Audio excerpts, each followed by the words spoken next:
Saludos y bendiciones. Una vez más, esta su escuela o su Instituto Socioteológico Integral Reformador Octaviano Torres. Vamos a la clase correspondiente para el día de hoy, la clase número 4. Bendecimos y saludamos a todos los que están acá presentes y los que nos están viendo a través de los diferentes medios que están transmitiendo estos videos y los audios también. Nos toca la clase 4 de lo que es códigos y reglas de interpretación, método hiperliteral o literalista. Óigame esto. Esto es uno de los métodos que se usan para predicar y que no es el correcto. Ya vimos los siguientes métodos, o el método, voy un momento acá, estamos desarrollando lo que son los métodos, ¿sí? Vamos al hiperliteral primero para luego decir los otros. Método hiperliteral o literalista. Este es el método el cual expone, oiga, lo que dice la Biblia y no lo que la Biblia quiere decir. Rechazan las reglas de interpretación y muy poco toman en cuenta las figuras retóricas, ya que en su mayoría le da una interpretación literal a lo que fue escrito alegóricamente, y en su original este método es la parte contraria al método alegórico, donde todo en su interpretación lo literalizan. El rabinismo es su fundador, Tertuliano su propagador. Por causa de la interpretación literalista, se entra en el terreno de el legalismo, llegando a ser inmisericorde e indolente. Este fue el terreno en el cual cayeron los judíos y los rabinos, dándole una interpretación hiperliteralista o hiperliteral a la ley y a los escritos de Moisés. Y de allí surgió lo que se conoce como la tradición de los ancianos. Ahora, la tradición de los ancianos no es algo que está registrado en el texto, sino hombres reconocidos como ancianos, hombres intelectuales de Israel, que comenzaron a hacer una serie de libros como adornos. Algunos ampliaban algunas verdades de lo que está en la ley,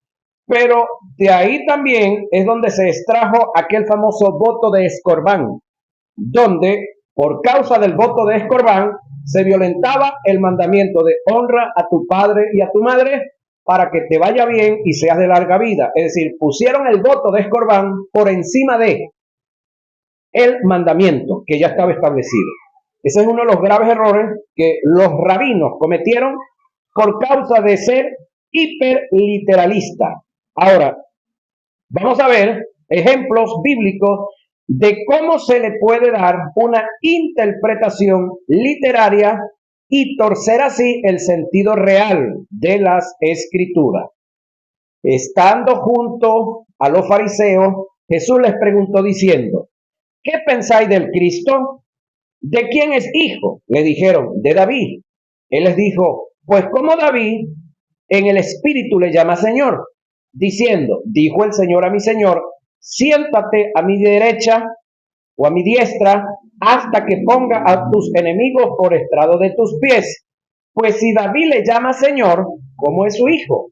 Y nadie le podía responder palabra ni osó alguno desde aquel día preguntarle más. Mateo 22, 41 al 45. Una cosa, hermanos queridos, es lo que dice el texto sagrado, y otra cosa en muchos momentos es lo que quiere decir, ¿sí? Entonces, ahí es donde usted y yo tenemos que usar la lógica, tenemos que usar la razón y tenemos que llevar al análisis, y debemos de contextualizar los textos. Muchos hacen lo contrario, los descontextualizan, es decir, los sacan del contexto donde está y le dan su propia interpretación. Eso es lo que se conoce como la eisegesis, no la exégesis. Hacer exégesis es ver el contexto, adelante, atrás, y revisar. por qué se dijo lo que se dijo, quiénes estaban presentes en lo que se dijo. Otra de las cosas, en qué orden sacerdotal se dijo lo que se dijo, ¿sí? ¿A qué pueblo específicamente se dijo? ¿Es una verdad circunstancial o es trascendental? Hay que hacer todos esos análisis. Aquí los rabinos le dieron una interpretación literalista al pasaje que lo sacó de su verdadero sentido, teniendo Jesús que reprenderlos y ubicarlos en el sentido correcto de interpretación. Jesús en una ocasión le preguntó a un intérprete de la ley qué está escrito en la ley, ¿cómo lees? Lucas 11:25. Es decir, ¿cómo la interpretas? ¿Cómo la entiendes? ¿Cómo lo expones?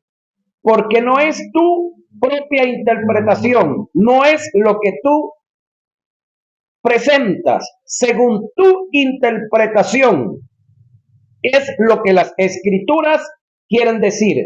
No es entrar en el campo de la, eisegesis o en el campo del hiperliteralismo, de hacer una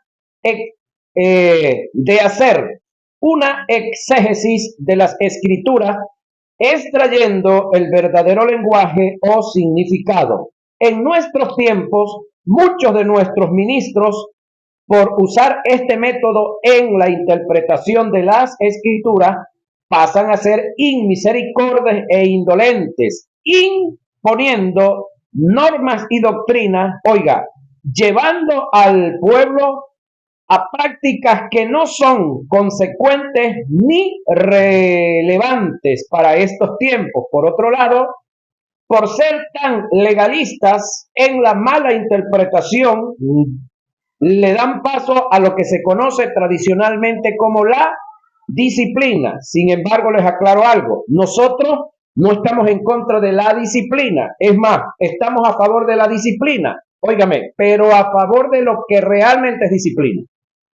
Porque hay muchas cosas que en la iglesia se han enseñado y se han impuesto como disciplina, que no son disciplina, son castigos y es avergonzar a la gente. ¿Sabe qué disciplina? Esto que estamos haciendo aquí. ¿Sí? Y que lo vamos a seguir haciendo. Esto es parte de la disciplina. El otro taller que estamos haciendo, eso es disciplina. En esa yo estoy de acuerdo. En que a la gente la corrijamos y la pongamos a trabajar.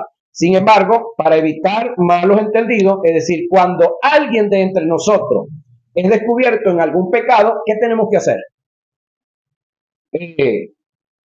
La Escritura, capítulo 6 de Gálatas dice, vosotros que sois espirituales, restaurarles con espíritu de mansedumbre, considerándote tú. No vaya a ser que después tú estés en ese trance. Pero el detalle es este que quiero aclarar. Supongamos que el pastor Isidro llegó a mi casa a decirme que cometí un error X. Ok, si él viene a mí a buscar ayuda, a buscar orientación, en primer lugar es porque reconoce que lo que hizo está mal. Me imagino que si está buscando la ayuda humana, ya atendió a Dios. Y si no, yo lo voy a dirigir a que atienda a Dios. Le voy a preguntar, hermano, pero ya tú le pediste perdón a Dios por la falta que cometiste, por el pecado. Y le voy a preguntar, ¿quién más se enteró? Todo el barrio. Wow, ahí sí tengo que sentarlo, por ética y moral. Pero si él me dice, no, nadie se enteró, nadie se ha enterado, ¿por qué yo tengo que venderlo a él? Él no vino a buscar en confianza a un amigo, a alguien que lo restaure, a alguien que lo ayude a seguir adelante, porque voy a comenzar a soltar prenda. En lo que ustedes están analizando de la palabra vida eterna, que se obtuvo por el verbo creer, eso es lo que nosotros tenemos. Y si en Cristo Jesús estamos en vida eterna, ¿dónde vamos a agarrar? A que cometemos un error, ¿qué nos queda? Corregir, porque no hay otro donde agarrar. Es decir, después que nacimos de nuevo, hermanos queridos, no hay muerte espiritual para nosotros. Así como Cristo, al resucitar, obtuvo una posición en la cual el pecado no puede volver a ser colocado sobre él. El pecado él lo mató, para efectos de él no existe, para efectos de la iglesia tampoco el pecado existe. Ya están entendiendo algo. ¿Por qué les mandé a estudiar eso? Ahora, entonces, ¿estamos de acuerdo con la disciplina? Sí. Lo que no estamos de acuerdo es con vender a los hermanos. Porque creo que en la ley, aunque no se tocó muy profundo, hay un área donde el sacerdote es un chico que cuando tú le confiesas algo, un delincuente, perdón, le confiesa algo, ok, agarran al delincuente, le preguntan, ¿a quiénes saben? No, fulano, fulano, fulano. Y el pastor fulano de tal o el sacerdote de tal. Te van a buscar. ¿Usted sabe de esto y de esto y de esto? Sí, porque usted no fue y denunció. Porque él a mí me lo confesó como su sacerdote. Y la ley a mí me protege. El que no sabe eso, suelta de una vez la sopa. Pero nosotros nos protege la ley cuando alguien viene a nosotros en una confesión buscando ser restaurado. Porque si vino es porque cree que lo que hizo está mal y viene a buscar restauración, no que yo lo venda. Y eso no es tapar pecado, eso es ser, o eso es ocuparnos de lo que somos, ministros de culto, ministros de gracia. Ahora, el vender a mi hermano, eso tiene un nombre también. ¿Sabe cómo se llama? Desgraciado como ministro. En otra verdad, nuestros expositores están predicando de una manera equivocada por no conocer o no tomar en cuenta las reglas de interpretación, pasando a ser extremadamente legalistas y en vez de ser ministros de gracia, se convierten en unos desgraciados como ministros, porque le digo algo, el que usted le haga eso a alguien, eso va a rodar. Y después cuando a alguien le pase algo, le va a decir, y no se te ocurra ya, porque ya no vas a salir bien. Pero si usted lo hace bien y algún día se consigue a alguien, si usted lo hizo bien, restauró a alguien y ese alguien algún día se topa con uno que anda mal, le va a decir, ¿tú sabes quién te puede ayudar? Fulano de tal, él me ayudó a mí, anda ya. Buenas y malas referencias las fabricamos nosotros con nuestra manera de ser. Entonces, eso es el método hiperliteral. Vamos al método gramático, histórico o literal, que es el método correcto y adecuado para la lectura y la interpretación de la Biblia, de las Sagradas Escrituras. Método gramático, histórico o literal. El método gramático histórico es un método de exégesis objetivas, pues se tiene como único fin hallar el significado de un texto sobre la base de lo que sus palabras expresan en el sentido llano y simple, a la luz del contexto histórico en la que fue escrito. ¿Por qué gramático? Oiga, la Biblia fue escrita en lenguaje que tiene como componente letras, sílabas, palabras, oraciones, que sin lugar a dudas tienen una gramática, por lo tanto se debe estudiar bajo las reglas y principios de los idiomas en lo que fue escrita, tomando en cuenta, oiga, la gramática en el idioma que se escribió.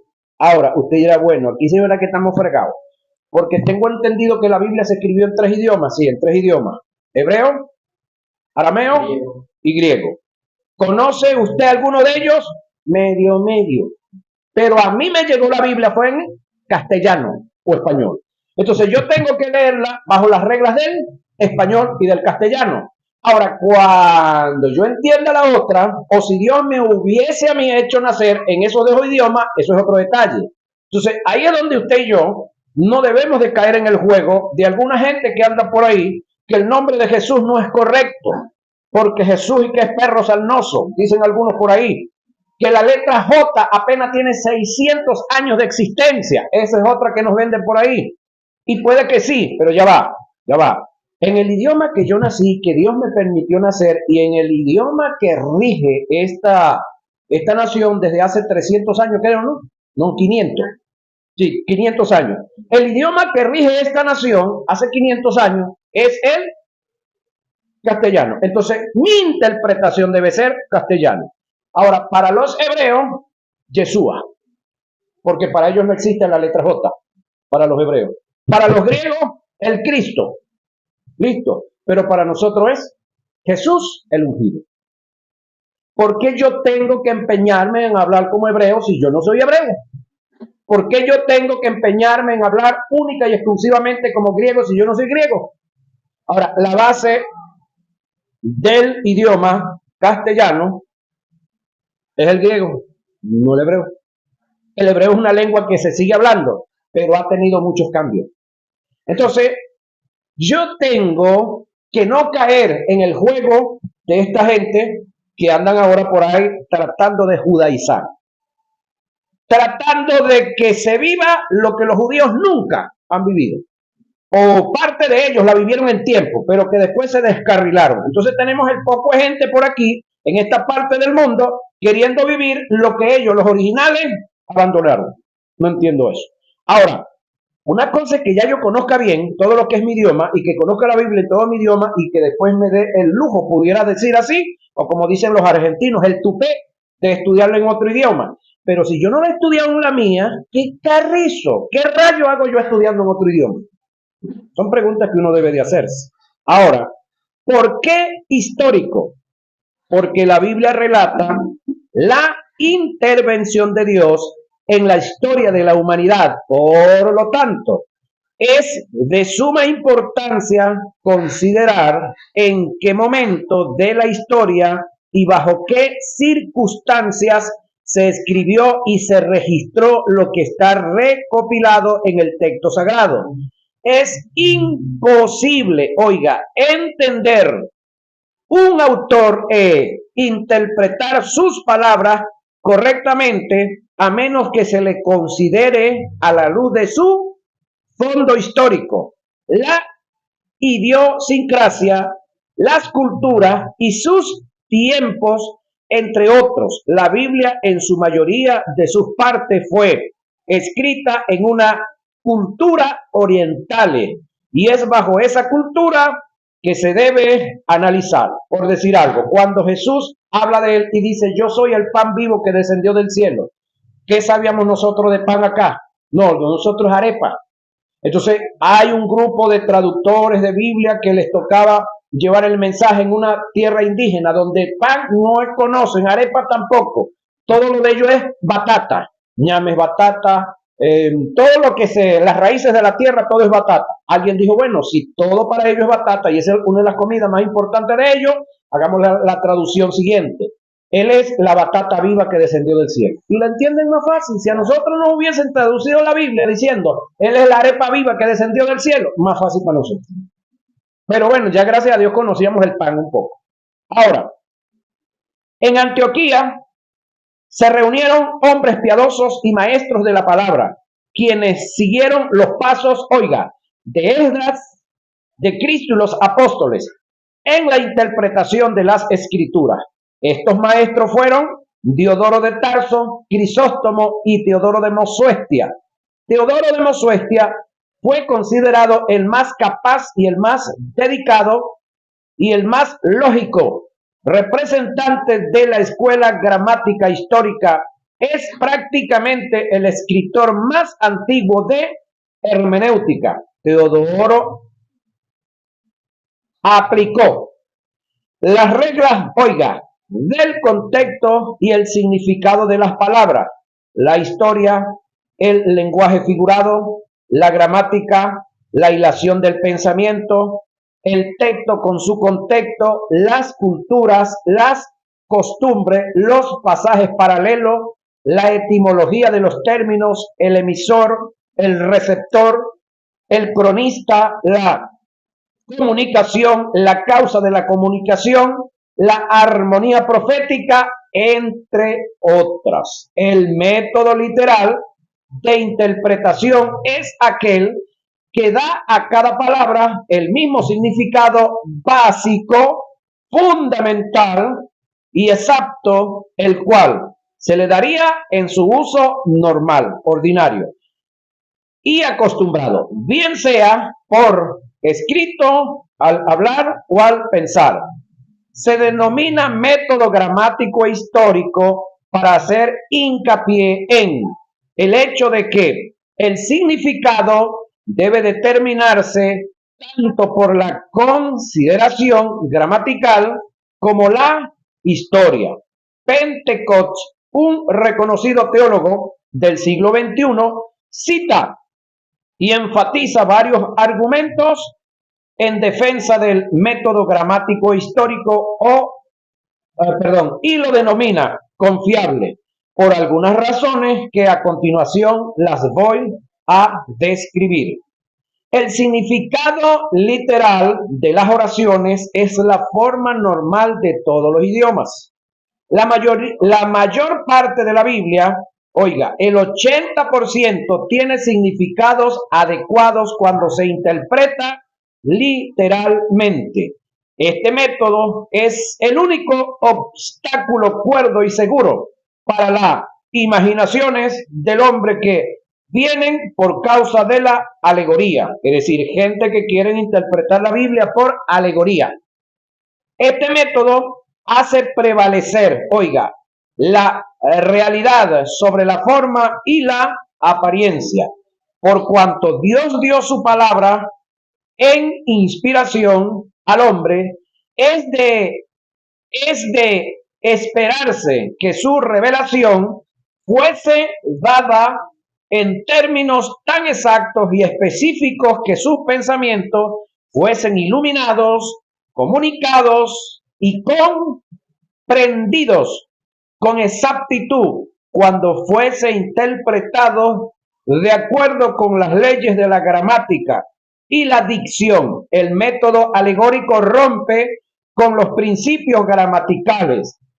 El argumento o la evidencia más fuerte del método literal es el uso en referencia que hace el Nuevo Testamento del Antiguo, haciendo mención de ellos en su uso literal y exactamente como está escrito. Como ejemplo de esto, tenemos las profecías anunciadas por el Antiguo Testamento con relación al nacimiento, vida, ministerio, muerte y resurrección de Jesús. Más de 300 profecías. Y para establecer ese hecho, su cumplimiento fue literal, tal como fue escrito. Las herramientas del método literal o gramático histórico son las reglas de interpretación universalmente establecidas y aceptadas por los más grandes exégetas. Establece la interpretación sobre hechos, busca establecer un dato objetivo, no subjetivo, tales como gramática, lógica, mitología, historia, geografía, arqueología, teología, entre otros. Hace poco yo escuché un predicador que le sigo, muchacho que tiene 88 años de edad, más de 60 años en el ministerio, él es español, cubano, americano.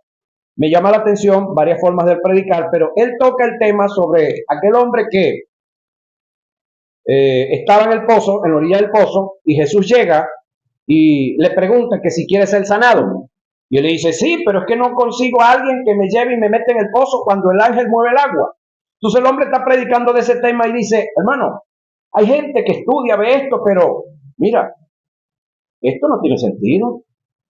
Y da una explicación que desde el punto de vista razonable, es razonable. Pareciera que eso que es una fábula, pues, de los escritos del mundo evangélico. Sin embargo, hace poco en Israel estaban haciendo unas excavaciones para meter un acueducto y cuando están haciendo la excavación sintieron que había un vacío abajo, golpearon y sintieron un vacío y mandaron a averiguar porque en la ciudad nueva sobre la vieja no todo el mundo puede meterse. Llamaron a un lote de expertos, arqueólogos y todo, y comenzaron a ver a dónde estaba el vacío, porque ese vacío abajo, que ahí hallaba, fue en esa cámara. Bueno, excavaron y llegaron a donde está el famoso pozo, donde este hombre. Entonces, no solamente tenemos el texto en la Biblia, sino que aquí tenemos la arqueología hablando de que no es una fábula, de que pareciera que no tiene sentido, es una realidad real, porque la arqueología está hablando, no solamente la Biblia. Entonces ahora muchos de los investigadores se han dado a la tarea de ir a la Biblia para investigar ciudades viejas, reyes antiguos y cuantas cosas más, Entonces se han dado cuenta que la Biblia no solamente es un libro de espiritualidad, sino que es un libro que tiene historia por demás. Y si quieren asegurar la historia, bueno, tienen el texto y tienen la arqueología. Ahora, arqueología y la teología, entre otros. Ejerce un dominio sobre la interpretación similar a lo que hace la experimentación para el método científico: observación y experimentación, hipótesis y resultados. Todo lo que no esté, oiga lo que viene, a la medida del método gramático histórico, debe ser rechazado. Es una opinión o puesto bajo sospecha. Es decir, cuando usted lee la escritura y hay algo que usted lee ahí que no le consigue vuelta, no le consigue por ningún lado, usted tiene la posibilidad de rechazarlo o ponerlo bajo observación. Es como esto. Hay un texto que Pablo le escribe a Timoteo y le dice: y la mujer se salvará engendrando hijos. Yo quisiera saber en qué parte del mundo las mujeres engendran hijos, porque que yo sepa, los que engendramos somos los varones. Pero así está el texto, tácito, así clarito. Entonces aprendí de este amigo, que le digo que lo sigo. Él dice: bueno, en la vida no hay que complicarse mucho, y en la Biblia tampoco.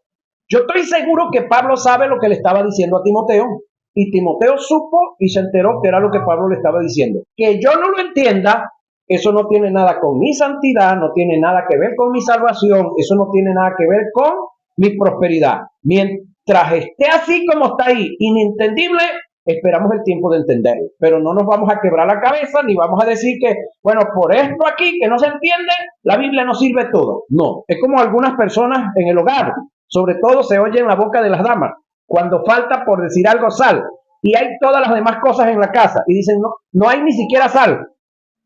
Es una expresión. ¿Usted no ha escuchado eso, verdad? Por ahí alguna vez. ¿O lo han dicho? Hay de todo. No hay ni siquiera sal, y es lo único que falta. Pero es una manera de decir las cosas. Ok, nosotros entendemos ese lenguaje, ¿verdad? Y salimos a buscar la sal. Elementos de interpretación. Vamos a ver los elementos de interpretación. En el texto sagrado está registrado 3 códigos o reglas de interpretación y que están muy relacionadas con la hermenéutica. 3 grandes elementos los cuales debemos conocer en una forma precisa y concisa para ser buenos estudiosos de las escrituras y por ende ser buenos expositores de ellas. Estos elementos o códigos o reglas son inspiración, revelación e iluminación. Oiga, la Biblia en su totalidad fue inspirada. Es más, le digo que hay pasajes de la Biblia que tienen doble inspiración. Vamos allá. Revelación, escúcheme, la iglesia, nosotros los líderes, los ministros, no necesitamos más revelación. Óigame, toda la revelación que Dios determinó establecer a través de los profetas y los apóstoles, ya está. Tenemos en una Biblia 66 libros, si usted quiere revisar los otros 7 que tiene la otra para 73, y si usted quiere después que revise estas de aquí, bueno, puede revisar la Biblia de los etíopes, que tiene 90 libros. Pero comience con la de 66. Después que usted revise bien los 66, pase los otros 7 y después váyase por los otros. Pero hay veces que la gente, ya va, pero quiero ver aquella, la de 90, y no puedes con esta. Ajá. Entonces, toda la Biblia fue inspirada. De paso le digo que hay algunas partes que fueron inspiradas 2 veces. Todo el programa de Dios para la raza humana fue revelado, por lo tanto nosotros no necesitamos más revelación. ¿Sabe qué necesitamos nosotros ahora? Iluminación de lo que está revelado. Ahí sí. Es como que usted tuvo un sueño y usted sabe que Dios le quiere decir algo, pero no tiene la claridad. Entonces comienza a preguntarle a la vecina, el otro de allá, el otro de aquí, porque usted anda buscando entender lo que se le reveló. Alguien dijo una gran verdad, porque le estaban preguntando a un maestro amigo: bueno, pero ¿qué será lo que Dios me quiere decir? Entonces le dijo: bueno, hermano mío, a mí me cuesta que Dios me explique lo que me quiere decir a mí, conti más lo de los demás. Pero te digo algo, el que le dio la revelación a usted es el más interesado en que usted sepa la interpretación. Pregúntele a él. ¿Estamos aquí o se fueron?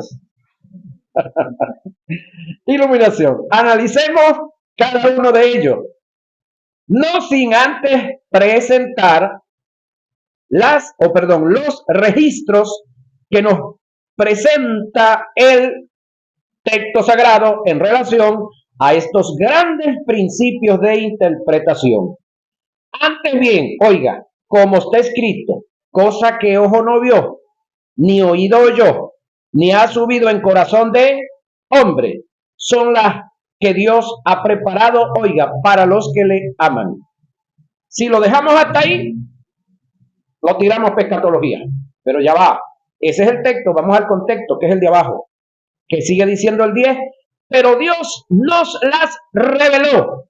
Entonces no están escondidas. Dios nos la reveló. Entonces ahí tenemos que aprender a movernos en los verbos presente, pasado y futuro. Pero Dios nos la reveló presente. A nosotros por el Espíritu, porque el Espíritu todo lo escudriña, aún lo profundo de Dios. En este segmento nos muestra la revelación, porque ¿quién de los hombres sabe las cosas de el hombre sino el espíritu del hombre? Es decir, lo que usted está pensando, lo que usted es y en lo que usted se mueve, ¿quién lo conoce mejor que usted? Más nadie. Ahora le digo algo. Hay dos personas adicionales que usted no, perdón, hay tres personas que usted no puede engañar, que lo conocen muy bien.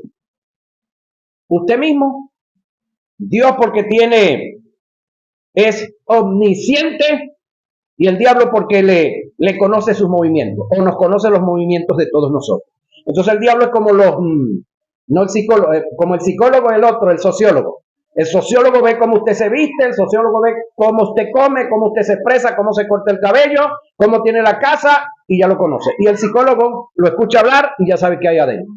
El diablo nos ve hacer todo lo que hacemos y sabe quiénes somos, dijo el mexicano. Dios no necesita eso, Él es omnipresente. Y usted también sabe quién es usted. Ahora, el espíritu del hombre que está en él. Así tampoco nadie conoció las cosas de Dios, sino el Espíritu de Dios. Y nosotros no hemos recibido, oiga, al Espíritu del mundo, sino el Espíritu que proviene de Dios, para que sepamos lo que Dios nos ha concedido. En este segmento nos presenta la iluminación, lo cual también hablamos, no con palabras enseñadas por sabiduría humana, sino con las que enseña el Espíritu. Oiga, acomodando lo espiritual a lo espiritual. En este segmento no exhibe la inspiración, o nos exhibe la inspiración. Esto está en 1 Corintios 2, 9 al 12. A continuación, voy a hacer un análisis desde el punto de vista etimológico de los términos que se utilizaron del griego en el texto sagrado para hacer referencia a la inspiración. Inspiración. Hay dos términos en el griego con diferentes características y valores para hacer referencia a la inspiración y que a su vez demarcan dos tipos de inspiración. Es de suma importancia para el estudioso de las escrituras el conocer la diferencia que hay en estos tipos de inspiración para hacer una investigación acertada a la verdad registrada en los textos sagrados. Vamos a hacer una definición de cada uno para notar la diferencia. Teoneusto se escribe T-H-E-O-P-N-E-U-S-T-O-S, teoneusto. El término teoneusto es un término compuesto. Teos, Dios. Neusto, porque la P es muda, respirar.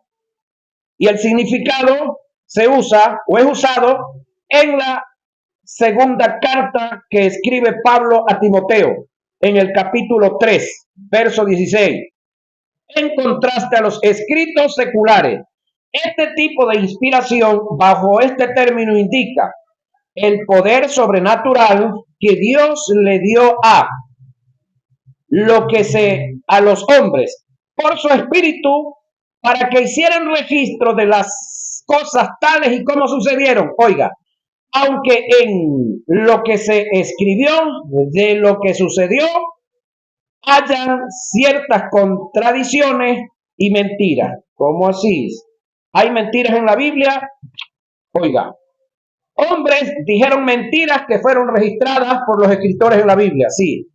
¿Se contradice la Biblia? No.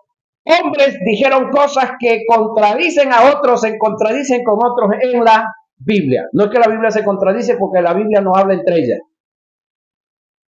Pareciera odioso, ¿verdad? El caso, pero acuérdense que la Biblia la diagramaron en el 327, la latinoamericana, San Jerónimo de Estridón. Luego de que en el 325 asaltan el poder del mundo espiritual, Constantino mata 45,000 líderes que no querían someterse a la Iglesia Católica, recoge todos los libros sagrados que habían y los manda a sacar en uno solo, en el 327. Oiga eso, oiga eso. En el 327 se saca la primera Biblia que trae el Antiguo y el Nuevo Testamento, porque en el 250 antes de Cristo se sacó solamente el libro del Antiguo Testamento, todo el Antiguo Testamento que se traspoló del hebreo al griego. Pero acá, en el 325 después de Cristo, después que la iglesia tenía 325 años funcionando, es que Constantino asalta el poder y de ahí para acá es que viene a existir, señoras y señores, la Iglesia Católica. Eso es importante tenerlo muy en claro.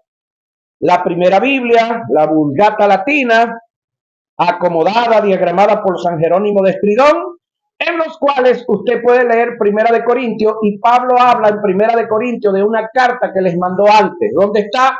No sabemos. Y así sucesivamente hay varios libros que los libros existentes que tenemos los mencionan y no están por ningún lado. Esos están en algún sitio por ahí. Algún día saldrán.